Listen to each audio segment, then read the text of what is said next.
Right, this is a first. I'm on my own at the moment. And listen, I've done everything okay at the moment. Right, lads are not on at the moment, so I don't know what's going on. So I thought, listen, instead of keeping everybody around and waiting, what I'll do is I'll start talking about it, and then we can they can jump in when they like. And sorry for a bit of a bad throat today. I've woke up with a bit of a cold, so I do apologise on that front, so I'm not at my 100% best today, but just want to talk about a few things. We can talk about the games, and hopefully the boys will jump in. Don't know what's going on, why they're not here at this moment in time, but listen, not bad, just me on my own, is it really, for a change, to see how it goes.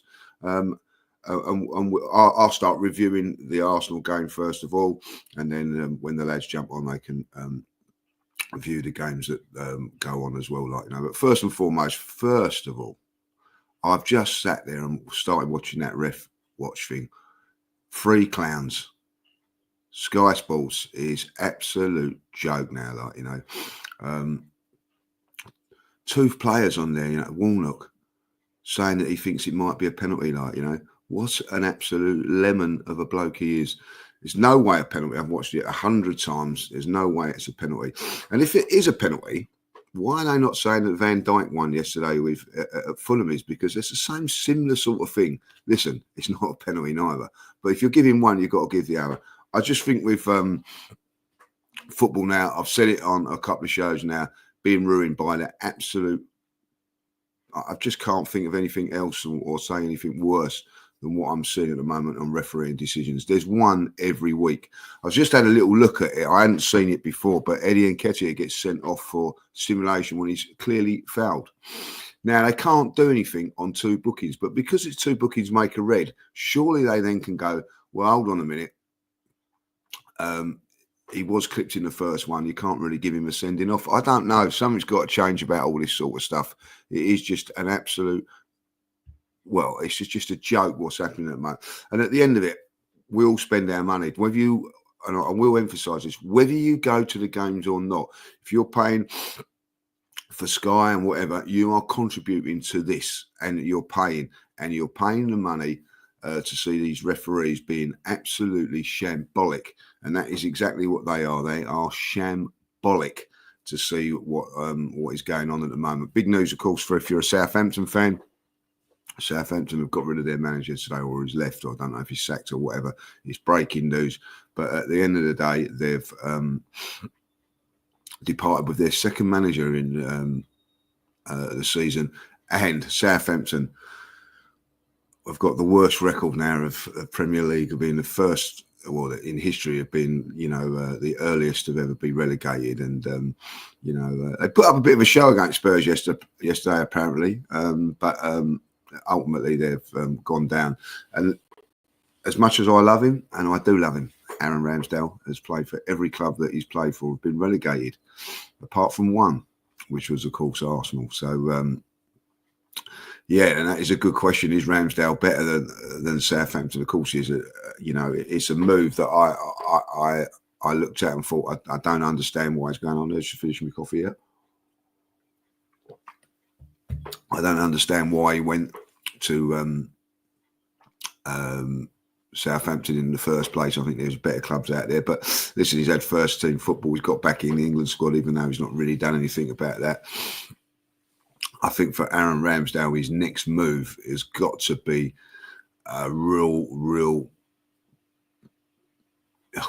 intelligent move, top move for him. He's got to be very, very careful with it, because it's a big decision for him to make. I'm sure there is a relegation clause in there of some sort, So for me, this is a massive summer for him, because I think this one now, he's got to get it right. Now, there's a couple of clubs that I think could be interested in him, Chelsea being one, Newcastle being another. Give us your thoughts on that, Aaron Ramsdale.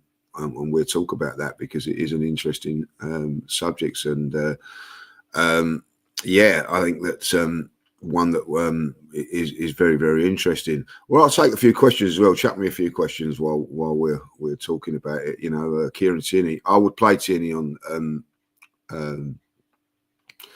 Tuesday if I've been really honest. I think that experience. Listen, I don't think it's a penalty by Miles by any stretch of the imagination, but he was a little bit caught out there. It's not the first time he's been caught out in just a little bit of a positional. I wouldn't say like just out of position slightly, nothing major, but just enough. You know, if you've got top wingers, they can exploit that.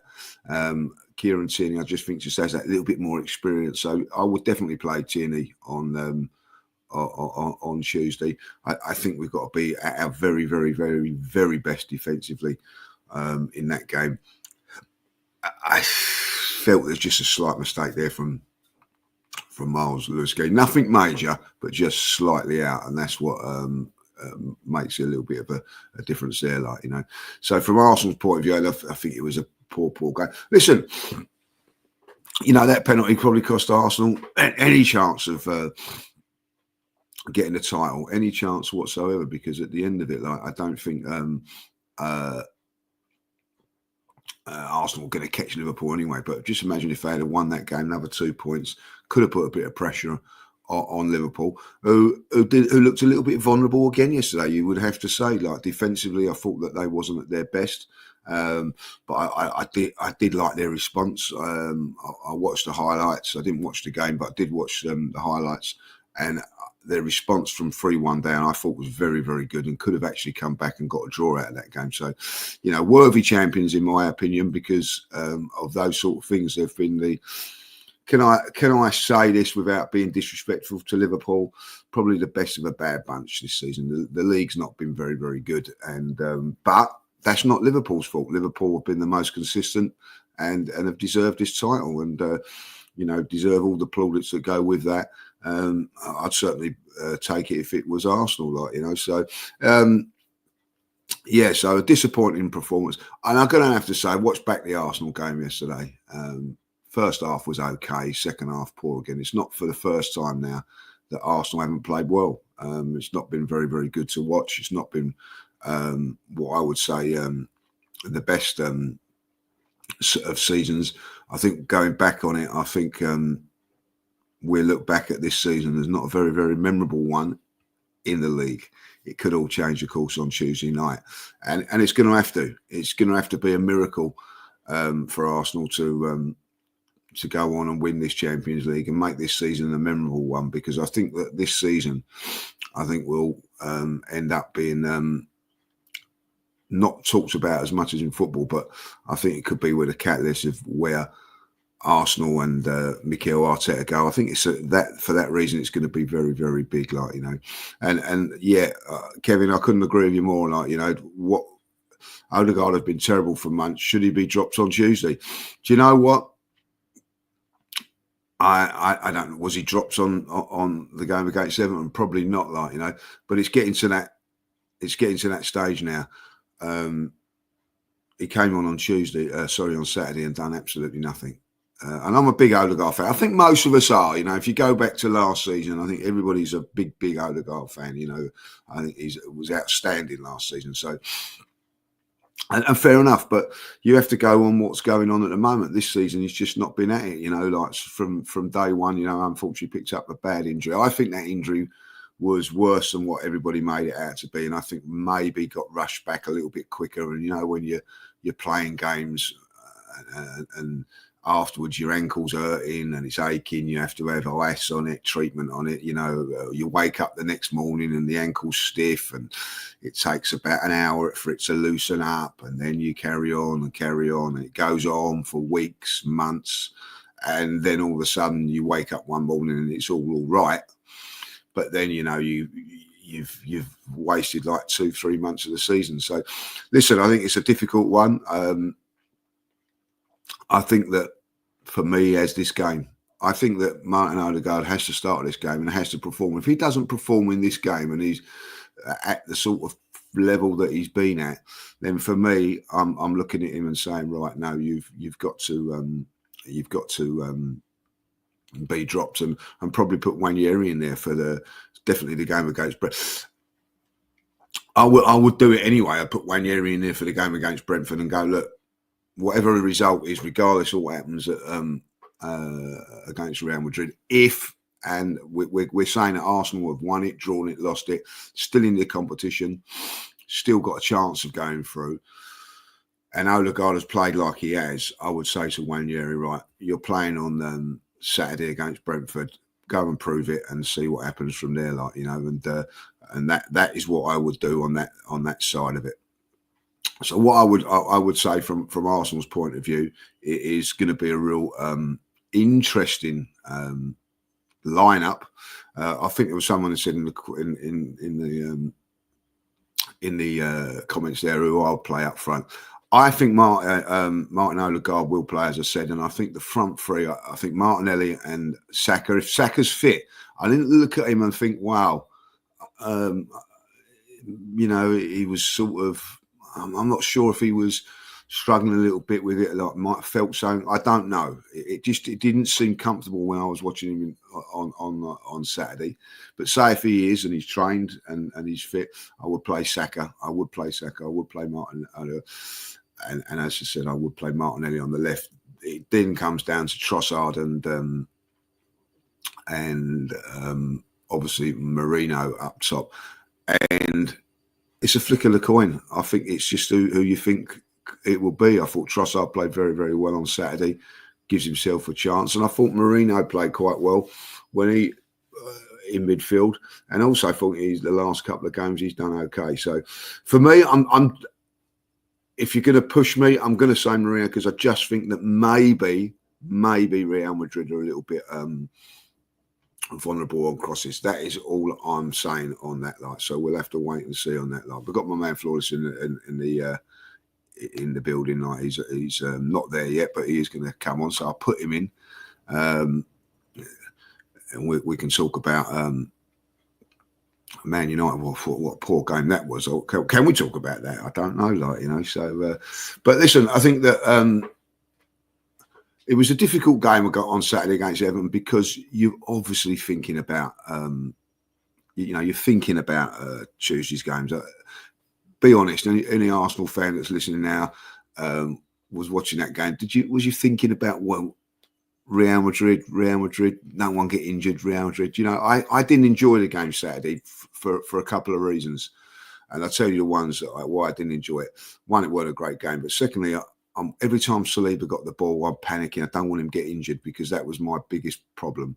You know, he came for it, so that was good. When Ben White was playing, I was looking at him. Is he ready for the game? Like, I wasn't too sure. Like, you know, when he gets subbed off and Timber comes on, I'm panicking that Timber might get injured. Declan Rice, I don't know if you noticed in the beginning, very early in the second half, took a kick, and I'm there worried about him. He was like, the game's going on. I'm just watching him just to see if he's running properly and everything like that. So from that point, I didn't enjoy the game. But we're here now. We can relax and enjoy the game, and hopefully Arsenal can sort of get some sort of result, like, you know. And listen, Arsenal weren't great at the weekend, but, you know, I actually watched the highlights of Real Madrid. I sort of like thought I'd have a little look at them. Very, very vulnerable against Valencia. Very, very vulnerable. Their last few games ain't been good. 4-4 against Real Sociedad, and this one here. And, you know, a last-minute cross, and, you know, they got in there. Listen, at the end of the day, Real Madrid could have won that as well. You know, the goalkeeper had a weldy and when we go to Real Madrid in a week's time, or just over a week's time, Raya has got to be, I think, in these two games, he's going to have to come up trumps, make some saves, as the defence has as well. I think that there's got to be a lot of real difficult moments in that game, and listen, you have to ride your luck, like, you know, and that's how it is, like, you know. Liverpool, yep. It's true. Liverpool beat them quite comfortably. I watched that game. That was at Anfield, wasn't it? And they was easily comfortable 2-0 winners. But as you say, this league format, just change the dynamics of the Champions League a little bit, like, you know, and so, but it is knockout, and we'll have to wait and see. Like, I'm just, you know, in the group chats with everybody going to the Arsenal game tomorrow. Like, you know, it is funny that I'm not bothering going at Everton. Like, you know, no, I've sold my ticket. You know, some going, I'm going straight up, coming straight home, not staying up there. Blah blah blah blah blah. For this game, I'm seeing it today. Anybody going up early? Yeah, I'll be up there early. Going to do this early. Going to do that early. So it's a different game, different prospects. About that, like, you know. But listen, we've got my man here. Thanks for joining us. I've been going solo here. It's been hard, like, you know what I mean? You got this, man. You're one of the goats. You got no problem, man. This is light work, judges. This is light work. Doing all right. But listen, we're you know, just talking about just finish off with the Arsenal game, like, you know, penalty or not a penalty for you? No, it was one of them. I don't think it was a penalty. It just looked worse than what it was. I think because the players the wrong side of Skelly and the way they fall over, but we see them happen all the time. I don't think it's a talking point if it's not given. So no, I don't think it's a penalty. But we know the incompetence of these referees. But nah, not a penalty for me. Yeah, I think that, you know, the refereeing is shambolic and all that. Like, if I'll be really honest, like, let's just talk about Man United, Man City, the Manchester derby yesterday. One of the worst probably we've seen for a while. But in saying that, for Man United, let's talk about Man United for unbeaten, beat them at their place. I think you'd probably take it the other way around. Win at Old Trafford, draw at Man City. I think if even when it's Arsenal Spurs, I always say that I take that to start off with. So for realistically, I think Man United have come out better in the Manchester derbies this season. That's got to be a pleasing. No, that is definitely pleasing. Yeah, that is pleasing because we have lost. We haven't had a great record against them, in particular at Old Trafford in recent times as well. But yeah, now this season it was great because I was at that win at the Etihad. So I'm glad that we won there because I actually was at that game. So the scenes when we scored late was brilliant. So I will definitely not swap the games around, not in the slightest. But yesterday it was, even though it was a poor derby overall, and you've seen the limitations of both teams, we did all right. It's just that our attack is terrible, and our attack has been terrible. The defensive third, we were fine. The middle third, we were fine. But once we got the ball into the final third, you just seen how awful our attacking players are. Højlund, Garnacho, Bruno as a trio is not it. It is, as soon as I seen the lineup and I seen them, they've got like 15 goals between them. It's the 6th of April. They've had like 60, 65 appearances, 65 starts, and they've scored 15 goals. So all of that, it tells you exactly how they are as a trio, and it tells you how they are individually. In particular, Garnacho and Højlund, who have both gone 20-plus games without goals this season already. So yeah, the performance overall wasn't too bad, but this attack is just not it, and that falls on the manager. You know, Man United will look at it, and I say this with being kind to Man United, if I'll be really honest. You know, they've got Lyon, of course, on Thursday. Yes, they're not. You know, to the preparation of, say, Tottenham before they play that game. You can talk about other teams as well. You know, and be fair about it. So I'm trying to put this in to be fair. Man United, you know, the game before, the biggest game of the season for them, Lyon away, difficult game, but you know, you know what's riding on that game. You know, it's Champions, not just a trophy, it's Champions League football, and also what goes with that. So you've got Manchester City first off, and I think, believe it, after this game, you've got Newcastle away. Is that correct? Right, no? Yes, Newcastle away is correct. Yes, and you look at like other teams like Tottenham, for instance. Yeah. And I'm not saying that I'm not saying like you can worry about Newcastle. Like, you know, what I'm saying is Southampton, Wolves. I think Tottenham have got, if I'm correct. Like, you know, you don't want to throw away games. And Manchester United don't, but Man United can't really just go to Man City and go, I'll tell you what, it's a game you can't do. Do you know what I'm saying? Like, I get what you're saying. Yeah. So from that point of view, you know, I looked at Man United yesterday. You know, they were giving it. They weren't none of them sort of saying that. Now maybe against Newcastle in the the context of the game, it may be different. I don't know, but it's a little bit tougher for Man United on that front, isn't it? Because of that Manchester game as well, like, you know. So I think, and I looked at it yesterday, they went for it. Yeah, there was no lack of. It was no lack of effort. There was no lack of application. We're just not very good.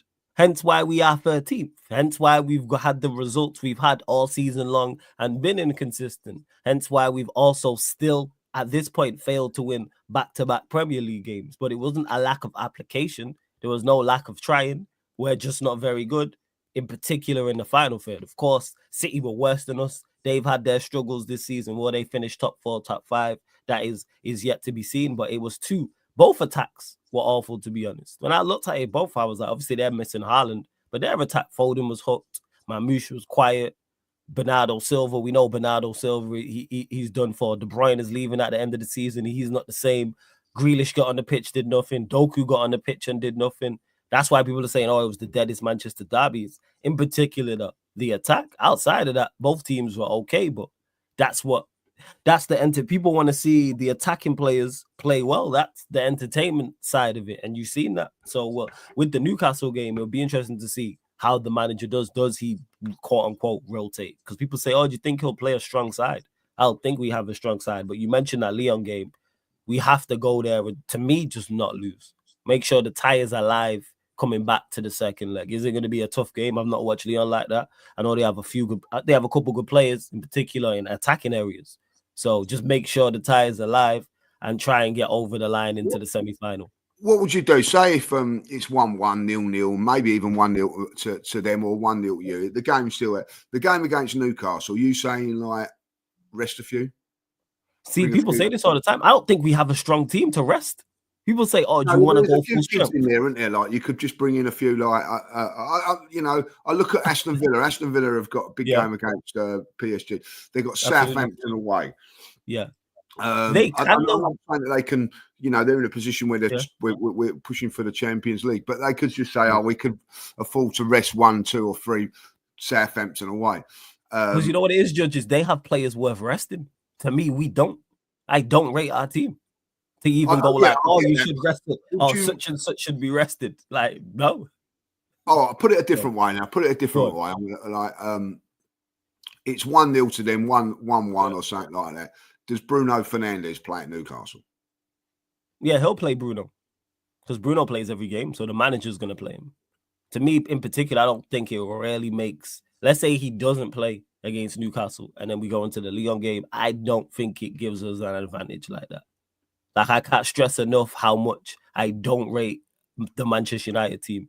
There's a reason why we are where we are. There's a reason why there's players linked with moves away, and how, as much as we let so many players go last summer, this summer is going to be more of the same. Look at our results. Look at our performances. Like, it's been diabolical. We've been bottom half for most of the season. So to say, this is just for me, people may think, other United fans may think differently. Or don't play such and such to rest him. It's like, I don't really think it makes a difference. Just make sure that tie is still alive. Don't lose out there. That's what I think that's it. I'm currently 13th in the league, Manchester United. I just let's finish with the Man United, Man City game. Yeah. Do you think that City are getting a bit of a pass and their manager getting a little bit of a pass on how poor they've been this season? Or is it they've done well in the past, so you have to give it to them? Like, you know what I mean? Like, this Manchester City have currently lost 9 games this season. They lost only a couple last season or whatever. 3 was it last season and all that. Like, they've drawn 7 as well. Like, and if I be really honest, there's no guarantee at this moment that, and the way that they're playing and the way they played yesterday, that they're going to get in the top 5. Villa are only a point behind. Newcastle 2 points behind. I do think, as well as Fulham done yesterday, we'll talk about it in a minute, probably like the Champions League is going to be a little bit out for them now. Like, but it is really Aston Villa, Man City, Chelsea. I think you'd have to go into that as well. Like, I do think Liverpool, Arsenal, and Forest now have probably cemented it. Like, but for those next 2 places, you've got City, Villa, Newcastle, and Chelsea. And City, in my eyes, are not. No, there's no guarantee. Agreed. I think it's 2 from 4. I do agree with you that it'll be Liverpool, Arsenal, Forest. I think those 3 are cemented. And 4 and 5, will be out of Chelsea, Manchester City, Aston Villa, Newcastle. I think it'll be 2 from those 4 and 5. So 2 of that 4 will miss. 2 of the 4 will miss out. And you wouldn't say that Man City are definitely not. They're definitely not favourites. But I think the reason why you already answered your own question, are they getting a bit of a pass? Yes, but that's because they are coming off a 4-peat, including the treble. So I think that's the reason. Yes, they'll get criticised, but not as heavily as they would if they hadn't won the league in the past 2-3 years.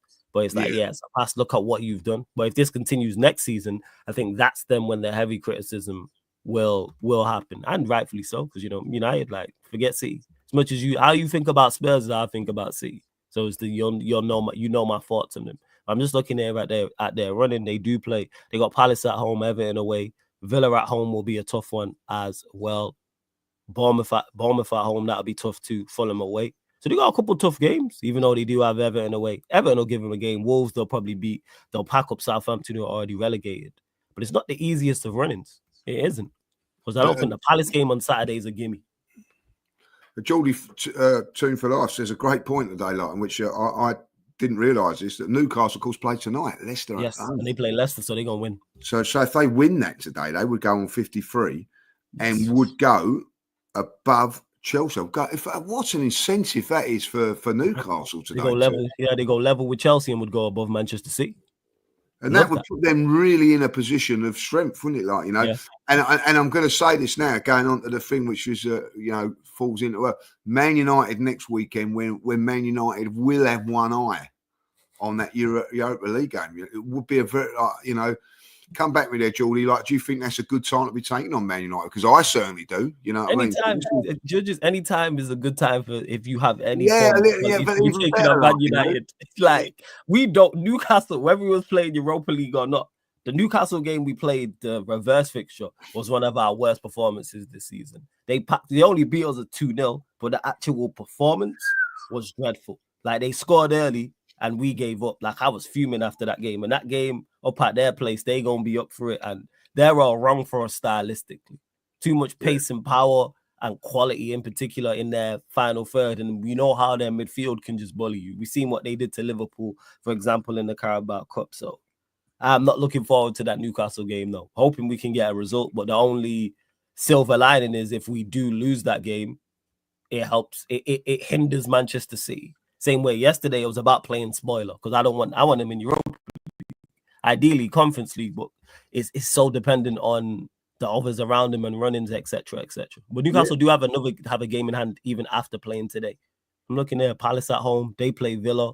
Ipswich at home, Brighton away. Yeah, because that's right. Because Arsenal away. Exactly right. Because they've still got the game when, of course, the Carabao Cup. They've got that as well. So realistically, if Newcastle can win their next 2 home games, it really does. Put them in a fit and like that, as Geordie just says there, that game against Crystal Palace is at home as well. So they could actually nail it in their next 2 or 3 games. I think at home they have to win tonight. If they beat Man United, and then win that other game in hand, say that they do that. Yeah, you know what I mean. Like they would say, like win today, be on 56 points. There'd only be a point off of Forest, and we're saying Forest are guaranteed, virtually there. So Newcastle would be pushing themselves right into it then if they was to win those games in. Really? They're right in the mix. Let me actually have a look at, because a lot of the teams face each other with Villa, Newcastle, Chelsea, or City all in the mix. So I'm looking here at Forest game. We play Everton at home, Spurs away, Brentford at home, Palace away, Leicester at home, West Ham away, Chelsea at home. See, out of all of the teams chasing the top 5, I think Forest have the most favorable running on paper. Looking at it, because unless the only thing that could hinder them is if they do get past Manchester City, that the players have one eye on the FA Cup final. But I'm looking here, you would find if you would take their running, Everton at home, you are playing for nothing. Spurs, we know how bad Spurs are. Brentford are not a good outfit. All right, Palace will definitely give them a game. Leicester are awful. West Ham have been terrible. And then Chelsea at home on the last day, depending on what both teams are playing for and the positions they're in. That's why I think Forest will be safe. I'm looking at that, So listen, I think that Chelsea and Man City, they've got to be careful, Yeah, there's no guarantee. I'm looking here. There's Even no at Chelsea, guarantees, isn't it? Like, you know, so in fact, that's going to be the interesting part of the season now, isn't it? Like, who gets the top 4 or 5? You know? Yeah. And do you know what? It's a season now. I don't know how you feel about it. Like, you know, I wish it was just 4. You know what I mean? Like, now I wish it was just 4 because then that increases the chances of City missing out. Now I wish it was just 4. It would definitely, like, you know. Listen, what's the matter with Chelsea? I watched them on Thursday against Spurs. I watched them against Arsenal. They are poor. I've got to say, for what they've done, they're poor. 0-0 against Brentford. Apparently, nothing game yesterday. Like, you know, I watched it. It was judges. It was enough. Very, very similar to us in regards to two teams' poor attacks because they didn't start Palmer, they didn't start Jackson because they both coming back from injury, and that attack wasn't it. They had Nkunku, Sancho, Neto, Dewsbury Hall, woeful. And then when Palmer and Jackson came on in the second half, it did get a little bit better. They looked a bit more threatening. And Brentford have been struggling at home. And they've not won, I think, is it 4 months or something like that? They've not won a game at home. Something crazy. So they've fought, as much as I rate Bremo and Visa, they've fallen off a cliff too. So, do you know, their manager, I say, like, you know, they've got Legia Warsaw on away from home on Thursday in the conference. Why are you resting Palmer for this game? I play Palmer in the league game to now try and Premier League football. Champions League football, and you know the Warsaw game will take care of itself. Yeah, I just think he's a poor manager. I really do. I don't. Yeah, I'm not.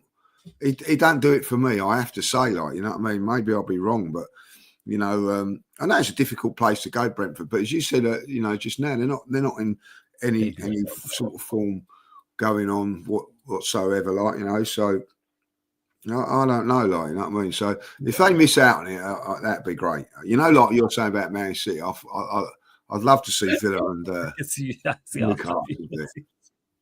As long as City miss out, I don't care who the rest is. When it comes to Forest, Chelsea, Newcastle, Villa, that's all well and good. If it's any of those, I just need City to miss out. I need City in Europa League. I'd love Fulham to do it, and of course they had a fantastic win yesterday against Liverpool. Like, fantastic, like, you know. So Liverpool look a little bit shaky, but do you imagine if the pressure was on them now?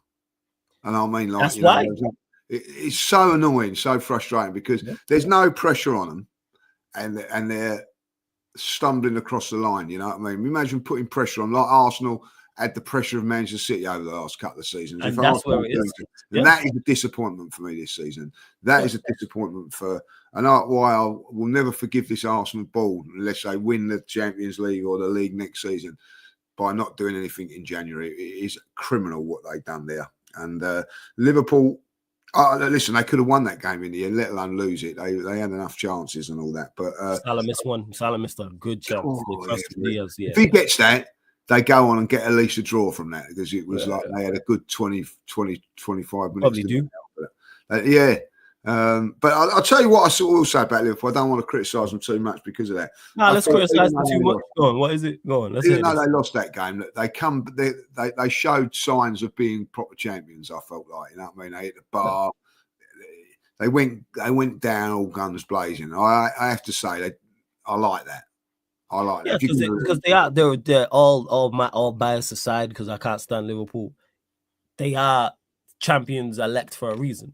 And you are going to see that despite them making mistakes, but despite them going 2-1 and then 3-1 down, because for them defensive errors for them goals were awful, and that's very unlike them. But they haven't been playing well for a long time now. It's been a month and some change, probably since because even the PSG game that they won the first leg, they weren't good. Weren't good in the second leg against PSG, weren't good in the final, and then have struggled before the international break. And then even coming back, they haven't been great. And you can't argue Fulham being deserved winners. I was only watching bits and pieces, but Liverpool fans I know were not happy about their performance whatsoever, and just the lack of rotation. I'm actually just looking at their games. Yeah, they played Everton, got past them, but yeah, like I said, lost the final to Newcastle, and then lost the 2 games to PSG.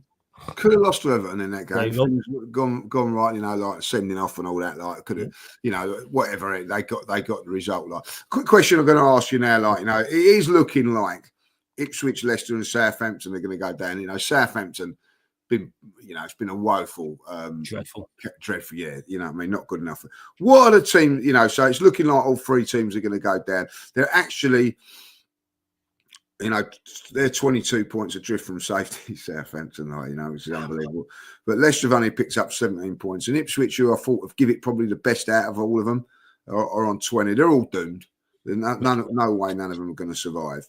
What has the Championship teams got to do to compete in this league? Is there so much of a gap? Because I look at the Championship, it is a wonderful league. It's a wonderful league when you look at it. Like, I'm following Sheffield United at this moment in time because obviously Tyrese is playing.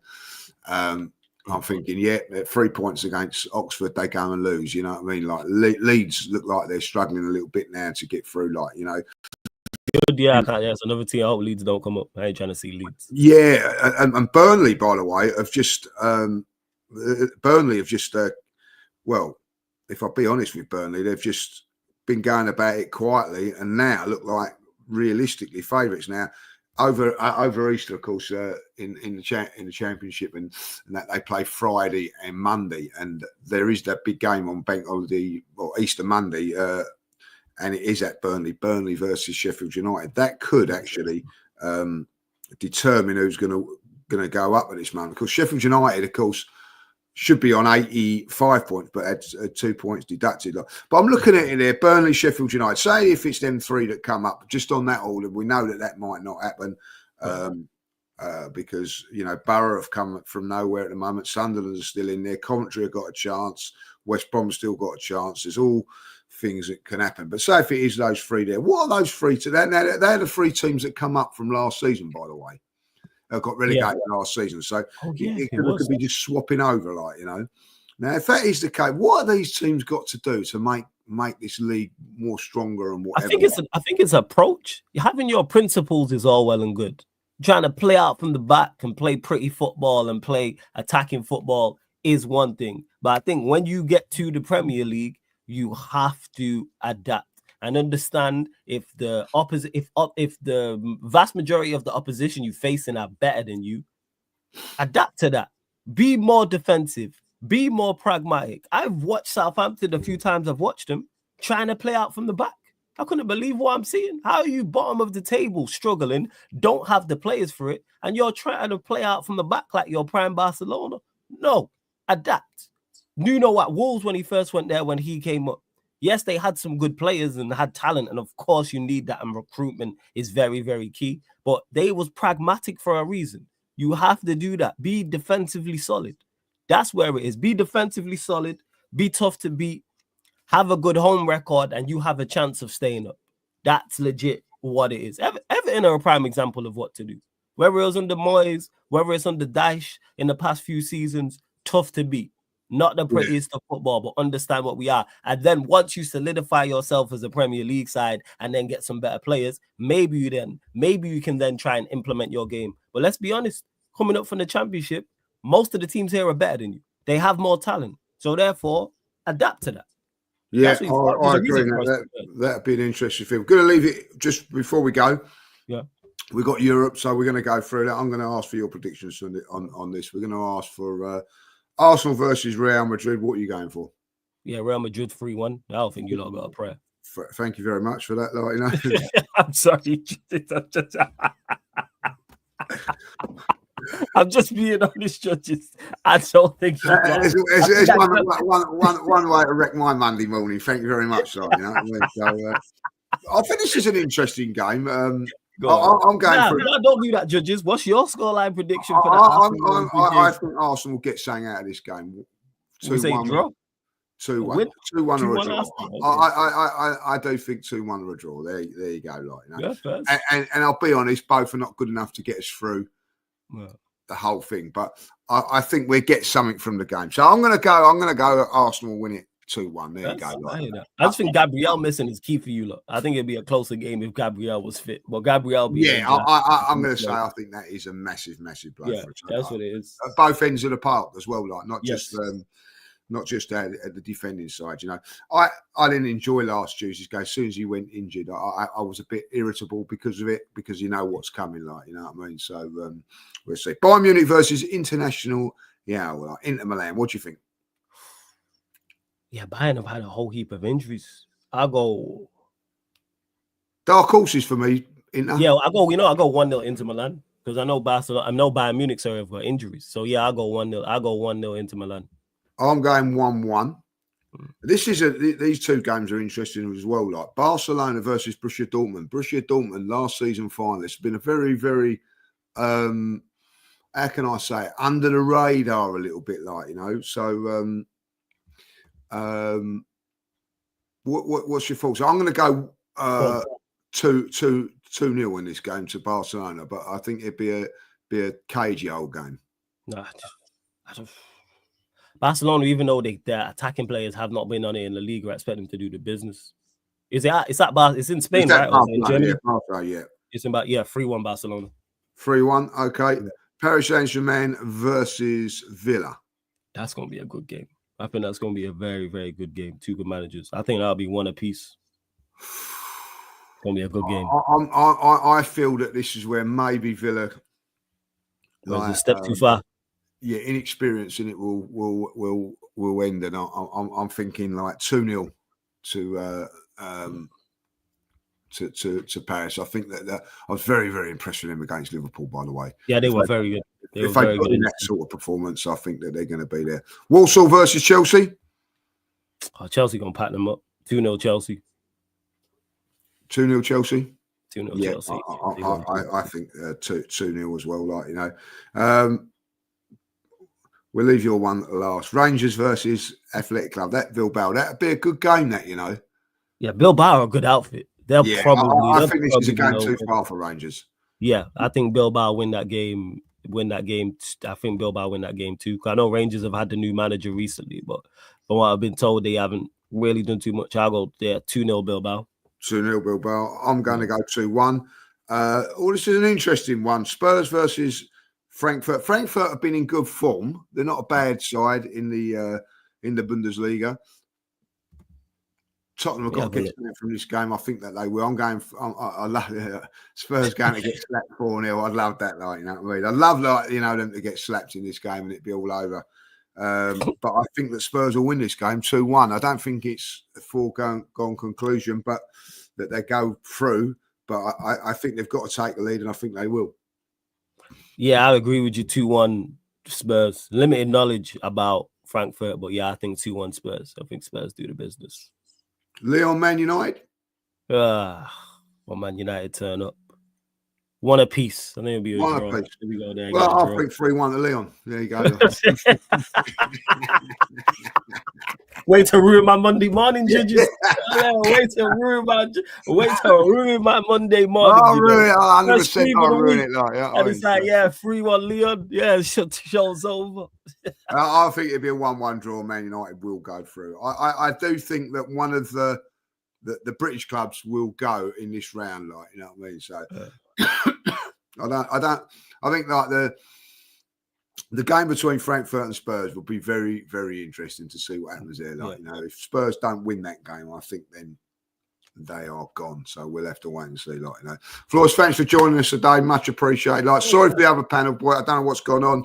I'll have to check, like, you know. But anyway, we rode it, we done it, we got through it, and we go again. So listen, everybody, thanks for